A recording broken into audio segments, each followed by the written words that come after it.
Morning. आज के इस लेक्चर में आप सबका वेलकम है। तो चलिए स्टार्ट करते हैं फिर से वही हमारा टॉपिक ट्रिग्नोमेट्री। पिछले लेक्चर में भी हमने ट्रिग्नोमेट्री की 8.1 की थी, अब हम 8.2 स्टार्ट करने लगे हैं। इसमें क्या है नया, पिछले लेक्चर में हमने ट्रिग्नोमेट्री के साइन थीटा जो ट्रिग्नोमेट्रिक रेशियोज हैं इनकी साइड्स और एंगल के बीच में रिलेशनशिप किया था कि साइन थीटा कितना होता है परपेंडिकुलर बाय हाइपोटेन्यूज ये वगैरह। अब हमने एंगल थीटा एक जर्नलाइज रखा था। अब हमने एंगल की कुछ पर्टिकुलर वैल्यूज पे इनका क्या आंसर होगा वो देखेंगे। जैसे मान लीजिए थीटा अगर मेरे पास हो 0 डिग्री, ठीक है, तो साइन थीटा तो साइन 0 की क्या वैल्यू होगी, कॉस की 0 पे क्या वैल्यू होगी, टेन थीटा की क्या वैल्यू होगी, ये देखेंगे। पर ये हमने कुछ स्पेसिफिक एंगल्स ही देखने हैं, जैसे 0 डिग्री, उसके बाद 30 डिग्री, फिर मेरे पास है 45 डिग्री, फिर 60 डिग्री और फिर है मेरे पास 90 डिग्री। ये कुछ एंगल्स है जिन पर हम इनकी वैल्यूज देखेंगे तीनों की, ठीक है। इन तीनों की देखेंगे, बाकी जो तीनों है कोसेकेंट, सीकेंट एंड कॉट वो इनके ओपोजिट होते हैं, तो वो अपने आप ऑटोमेटिक हमें आ ही जाएंगे, ठीक है। अब इन तीनों की वैल्यू मैं जैसे जैसे इनकी वैल्यूज बताऊंगी साथ के साथ आपको इनको जो दिमाग में रखने का तरीका भी साथ के साथ ही मैं आपको बताऊंगी। क्या है इसका, कैसे करना है, ये देखते हैं। तो सबसे पहले 0 और 90 का आपस में कनेक्शन है, ठीक है। 30 और 60 का कनेक्शन है। कैसे, ये अब हम देखते हैं। देखिए अगर साइन 0 0 है और कॉस 0 1 है, ठीक है, ये इनकी वैल्यू मैंने जैसे याद किया है, दिमाग में रखा हुआ है, वैसे ही मैं आपको बताने लगी हूँ कि साइन 0 0 होता है, कॉस 0 1, मतलब 0 डिग्री कॉस कितना होता है 1। अब 0 डिग्री का 90 डिग्री के साथ क्या कनेक्शन है कि 90 पर जाकर इन दोनों की वैल्यूज ओपोजिट हो जाती हैं, ये 1 बन जाता है और ये 0, मतलब साइन 90 1 कॉस 90 0, ठीक है। अब 30 60 का भी यही है, साइन 30 1/2 है, कॉस 30 √3/2 है, तो 60 पे जाके इनकी वैल्यूज उलट हो जाएंगी, साइन 60 √3/2 हो जाएगा और कॉस 60 1/2 हो जाएगा, ठीक है। 45 पे दोनों का सेम है, क्या है वैल्यू 1/√2 1/√2 सेम वैल्यू है, ठीक है। अब रही tan 0 0, tan 30 1/√3, tan 45 1, tan 60 √3, tan 90 क्या नॉट डिफाइंड। नॉट डिफाइंड मतलब कि यहाँ पे ये चीज पॉसिबल नहीं है। जब हम बड़ी क्लासेस में जाएंगे तब नॉट डिफाइंड का मतलब पता चलता है कि इन्फिनिटी या जो भी होता है, ठीक है। तो ये है इनके। अब हमने इन वैल्यूज 0 डिग्री पर इनकी वैल्यूज देखी, 30 डिग्री पर, 45 डिग्री पर, 60 डिग्री पर एंड 90 डिग्री पर हमने इन तीनों की वैल्यूज देखी है। अब बचा cosecant theta, cot theta and secant theta, ये बच गए वैल्यूज। तो कोसेकेंट हमें पता है साइन का उल्ट होता है, तो अगर मैं देखूं कि साइन 30 कोसेकेंट 30 कितना है तो इसका उल्ट कितना हो जाएगा 2/1। कॉट 30 जो है टैन का उल्ट होता है, सीकेंट कॉस का उल्ट होता है, तो हम उन पे वैल्यूज ओपोजिट कर लेंगे। जैसे अगर मैं कॉस देखूं 45 डिग्री तो टैन 1 है, तो इसका ओपोजिट 1/1, कॉट भी 45 1 होगा। यहाँ पे टैन 60 √3 है, तो इसका ओपोजिट कितना होगा, कॉट 60 1/√3 हो जाएगा, ठीक है। तो ओपोजिट है। अब अगर मैं यहाँ पे मानूं ये 90 0 है, ठीक है, तो अब सीकेंट 90 देखना हो तो इसका ओपोजिट 1/0 हो गया, तो 1/0 को हम क्या कहते हैं, नॉट डिफाइंड। ये सिर्फ इस तरह की एक ही नहीं और कई ऐसी तरह के एक्सप्रेशंस होते हैं जिन्हें हम नॉट डिफाइंड कहते हैं, जिनमें से एक एक्सप्रेशन है 1/0। यहाँ पे कॉस 90 0 है, अब नीचे 1 है, जब मैं इसको उल्ट करूंगी तो 1/0 हो गया ना, तो नीचे डिनोमिनेटर में 0 आ गया, तो इसे हम नॉट डिफाइंड कहते हैं। तब सीकेंट 90 पे हम क्या लिखेंगे, नॉट डिफाइंड, ठीक है। ये है trigonometric ratios at some specific angles. अब हम इनको यूज़ करके हमने क्वेश्चन सॉल्व करने हैं। जैसे मेरे पास पहला क्वेश्चन है, ये दिया हुआ है, चूज द करेक्ट ऑप्शन है, मतलब पहले क्वेश्चन में ये उन्होंने कहा हुआ है क्या क्या 1 minus tan square 45 degree divided by 1 plus tan square 45 degree, ये दिया है। अब कहते हैं इसको सॉल्व करके आंसर बताइए ए बी सी डी में से कौन सा है। ए ऑप्शन tan 90 है, बी ऑप्शन 1 है, C option sin 45 degree, D option 0 है। तो सॉल्व करते हैं, चलिए 1 माइनस, अब ये चीज़ यहाँ पे एक चीज़ क्लियर कर दूं मैं, देखिए एक है tan square 45 degree is equals to ये चीज़ हो या ये चीज़ हो, सेम बात ही है, सिर्फ इसको बार बार ये टाइम कंज्यूमिंग है, इसको इजी करने के लिए इस तरह 2 बीच में डाल दिया जाता है, अदरवाइज इनका मीनिंग सेम है। tan स्क्वायर 40 बोलते कैसे हैं, tan स्क्वायर 45 डिग्री पावर 2 है, मतलब जैसे हम कहते हैं ना एक्स स्क्वायर एक्स की पावर 2, यहाँ पे tan की पावर कितनी है 2, ठीक है, ऐसे डाली जाती है, चाहे आप ऐसे डाल लीजिए चाहे ऐसे डाल लीजिए, एक ही बात है, ठीक है।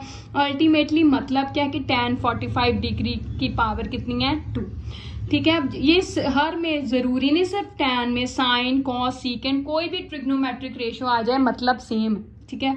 तो 1 माइनस tan 45, अब tan यहाँ से 45 डिग्री कितना है 1 है, तो 1 की पावर कितनी आ गई 2 डिवाइडेड बाय 1 प्लस फिर tan 45 डिग्री 1 की पावर 2, तो कितना हो गया ये 1 माइनस 1 की पावर 2, 1 को 2 टाइम्स मल्टीप्लाई किया 1 बाय 1 प्लस 1, तो कितना आ गया 1 माइनस 1 0 बाय 2, अल्टीमेटली 0 आ गया। तो आंसर कौन सा ऑप्शन हुआ डी, तो आंसर कौन सा आ गया इसका ऑप्शन डी, यही आ गया इसका ऑप्शन, ये वाला डी ऑप्शन आ गया, ठीक है। तो चलिए सेकंड पार्ट देखते क्या है, sine 2a is equals to 2 sine a, कहता sine 2a is equals to 2 sine a is true when a, कहता है ये जो एक्सप्रेशन है ये कब सही होगा, जब एंगल a कितना होगा 0 डिग्री या 30 डिग्री या 45 डिग्री या 60 डिग्री। अब इसको करने के लिए हमें ऑप्शंस बार बार a की जगह फिल करनी पड़ेंगी। हर क्वेश्चन को टैकल करने का एक अलग तरीका होता है, जैसे इसमें हमने सॉल्व करके सिंपल आंसर देख लिया, अब इसमें हमें a की वैल्यूज पहले 0 पुट करेंगे फिर 30 फिर 45, जिस वैल्यू पे ये दोनों बराबर आ गए वही इसका आंसर होगा, ठीक है। तो चलिए पहले a को, पहली ऑप्शन 0 है तो 0 पुट करते हैं, तो साइन 2 इंटू 0 डिग्री, तो साइन 2 को 0 से मल्टीप्लाई किया साइन 0 कितना है 0, ठीक है। आगे right hand side 2 sine a 0 degree, तो 2 साइन 0 0 है, तो ये भी आंसर 0, तो दोनों बराबर है, तो इसका मतलब इसका आंसर क्या है ए ऑप्शन। एक बार बी ऑप्शन भी देख लेते तो आंसर क्या हो गया ए ऑप्शन, ठीक है। एक बार बी ऑप्शन भी मैं आपको चेक करवा के बताती हूँ। तो हम ए को अब क्या भरने लगे हैं 30 डिग्री, तो साइन 2 इंटू 30 डिग्री यही है, ये मल्टीप्लाई है तो कितना हो गया साइन 60 डिग्री। अब साइन 60 कितना है मेरे पास, साइन 60 है √3/2 ये है। अब राइट हैंड साइड है 2 साइन ए है, तो 2 साइन 30 डिग्री, साइन 30 कितना है मेरे पास 1/2 है, 2 इंटू 1/2, ये 2 कैंसिल हो गया तो 1। अब ये दोनों बराबर नहीं है तो इसका मतलब ये ऑप्शन नहीं है। इसी तरह 45 डिग्री और 60 डिग्री भी अगर पुट करेंगे तो left hand side right hand side बराबर नहीं आएगी, इसका मतलब इसका आंसर कौन सा है ए ऑप्शन, ठीक है जी। चलिए अब तीसरा क्वेश्चन करते हैं।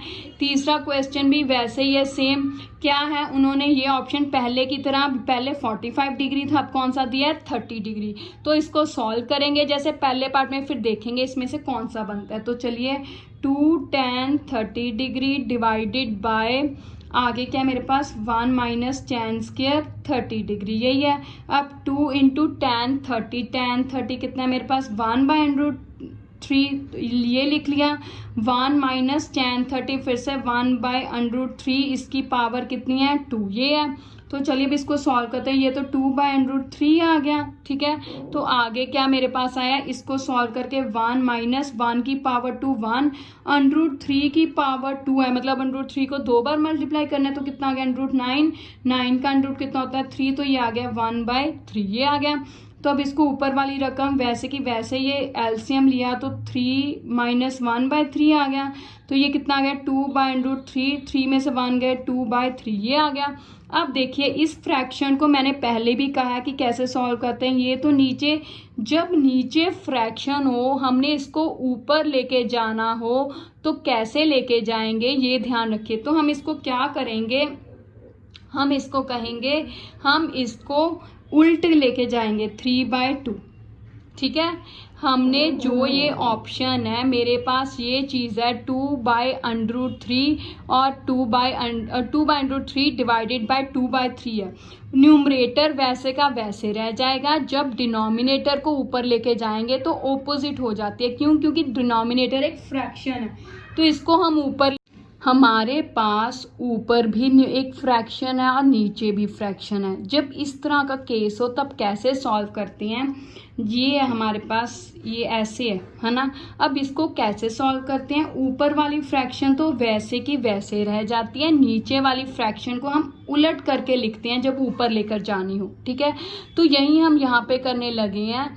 क्या करने लगे हम, अब ऊपर वाली फ्रैक्शन तो हमने वैसे की वैसे लिखी है, नीचे वाली फ्रैक्शन को हमने ऑपोजिट करके लिख दिया। ठीक है, अब मैं क्या करने लगी हूँ, इसको कट करूँगी, 2 को 2 से हो गया, 3/√3 आ गया। अब इसको हम 3 को √3 इंटू √3 भी तो लिख सकते हैं ना, क्योंकि 3 3 9 का √3 होता है ना, तो इसका मतलब 3 को ऑपोजिट ऐसे लिख सकते हैं ना। तो इसका लिख दें नीचे √3, एक √3 कैंसिल हो गया, तो मेरे पास क्या आ गया √3। अब √3 यहाँ पे किसकी वैल्यू है, देखिए ये वैल्यू, तो ये किसकी है, tan कितने एंगल पे है, 60 डिग्री।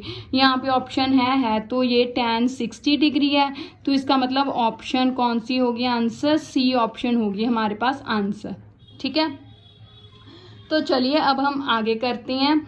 ये तो थे हमारे कि उन्होंने हमें क्वेश्चन सॉल्व करने को कहा था और ऑप्शंस में से चूज करने को कहा था। ठीक है, अब ट्रू फॉल्स है, ये ट्रू फॉल्स ट्रिग्नोमेट्री में बहुत हैं, तो इसलिए ये आते भी हैं, इसलिए इनकी आपको रीजन भी पता होना चाहिए क्यों ट्रू या क्यों फॉल्स है। ठीक है, पहला है the value of sine theta increases as theta increases. कहता साइन की वैल्यू बढ़ती जाती है जैसे जैसे एंगल बढ़ता जाता है। मतलब जैसे हम ये टेबल देखें, पहले साइन 0 पे 0 है, फिर जब एंगल 0 से 30 बढ़ गया तो साइन की वैल्यू 1/2, 1/2 का मतलब कितना हो गया, 0.5 हो गई। अब फिर 30 से 45 हो गया, तो 1/√2, √2 का मतलब √2 की वैल्यू कितनी होती है, 1.414, तो 1/1.414 है। अगर मैं पॉइंट हटाऊं तो ऊपर 1000 चला जाएगा, जीरोस आएंगी ना, तो वो और बढ़ जाएगी पॉइंट्स में।